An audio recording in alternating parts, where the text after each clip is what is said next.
Did you ever wonder? I do. Did you ever wonder why the sun always rises, but the stars never fall? Why dry land is never satisfied by water? And why fire never says enough? Today on Bible Wonders, let's wonder about how to find grace in God's eyes. Again, looking in Genesis chapter 6, we see there that Noah was the first one to find that. And, you know, the first thing I would say about finding grace in God's eyes would be, in order to find it, you got to look for it. And so seek and you will find. And so I'm so thankful for all of us who get a chance to see the beauty of being able to seek that grace in our Father's eyes.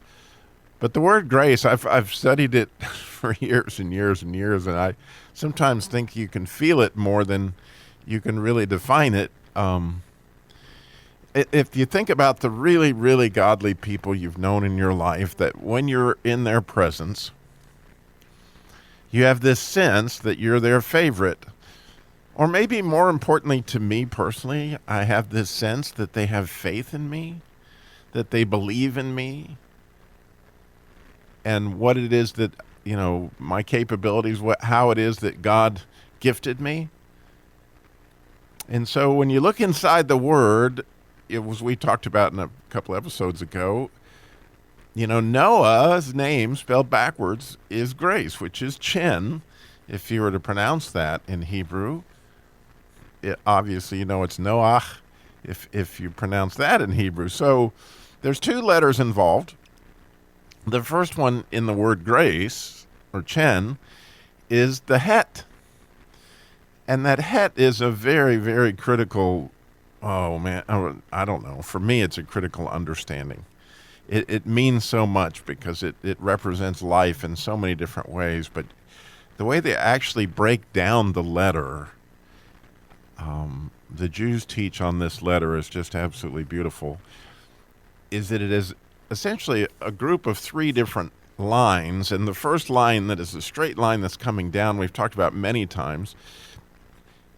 It in itself is a letter. It's a vav. And that vav is essentially this idea of a male energy coming down from heaven. And that becomes critical in the het, the difference between male and female energies. And so the vav, they teach, is a male energy coming down. And you know, inside of every one of us is a yud, that God spark, that certain something.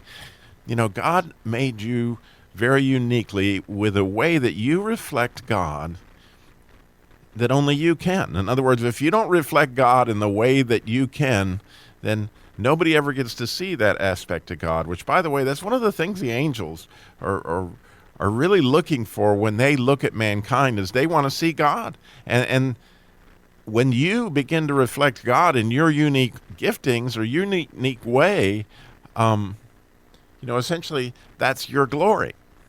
And it so much has to do with this concept of the het. So there's a male energy coming down. And then on the other side, you know, that's the right straight line coming down. On the other side, it looks like there's another straight line coming down, but it's a little different in that it is a Zion, the letter Zion in Hebrew, which they believe is a female energy going back up. You see?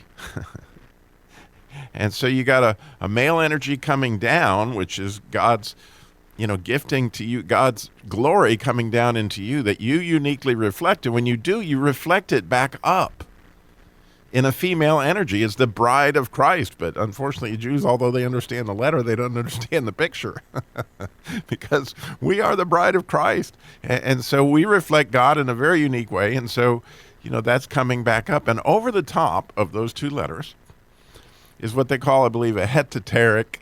But it's essentially the concept of the huppah, which if you ever go to a Jewish marriage, you'll note that they have the bride and groom standing under this huppah.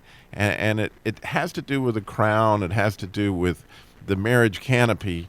But when you marry this male energy to the female energy, you get life. And that's why this letter, the Het, means life. It's such a beautiful, beautiful thing, and it is the first letter in the word grace, or Chen. And so as we think about this, I never can get over the fact that Jesus is full of grace and truth. And so as you go looking for Jesus, if you seek Jesus, well, then you're going to begin to see the idea of grace, which we talked about earlier, is that when you are around a really godly person, you feel like you're their favorite. If you, every time you're around a person, feel like they think they're a lot better than you, then, this is disgraceful. People that dismiss you, don't believe you're worth anything, that's disgraceful, because God clearly thinks you're worth enough that he died for you, okay? So the second letter in in grace, is the final nun. In other words, when you put the nun on the end of a word, it's called a final nun, and it's a very long straight line. And the Jews actually call this the nail. It's a beautiful thing. But it has everything to do with faith. And we talked about it before. It's a seed. But more than that, it's faith. And so when Noah found grace in God's eyes, when God looked into Noah's unique way that he reflected him, and he saw that Noah had in fact life, then he had faith in what Noah would do, that he had faith that Noah would be the one that would continue to bring life on the earth.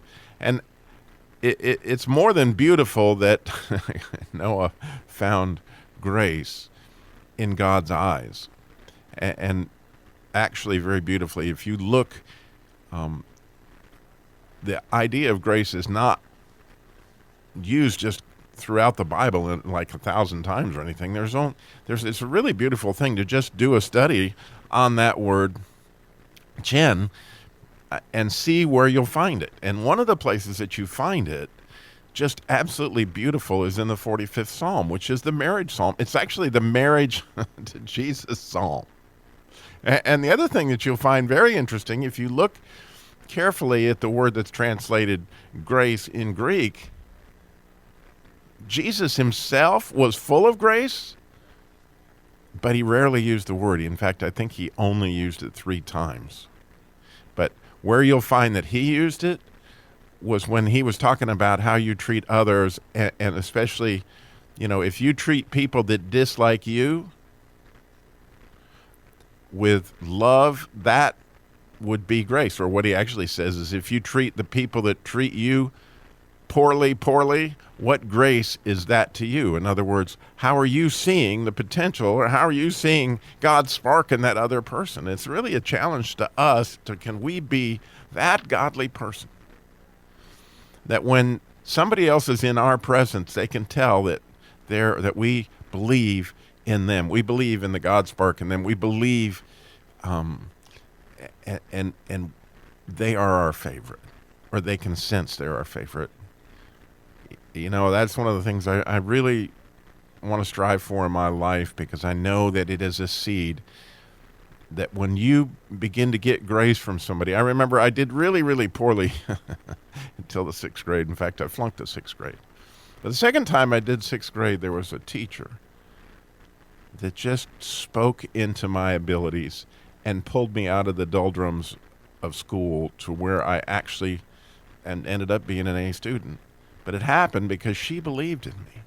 She had grace. She believed in me. It changes everything. You'll see the story of many, many teachers. And so as we look out across the world, are we going to act with grace? Or are we going to be one of those disgraceful people?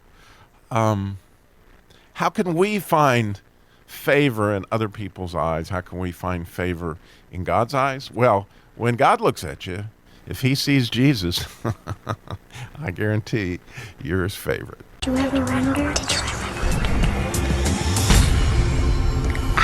I do.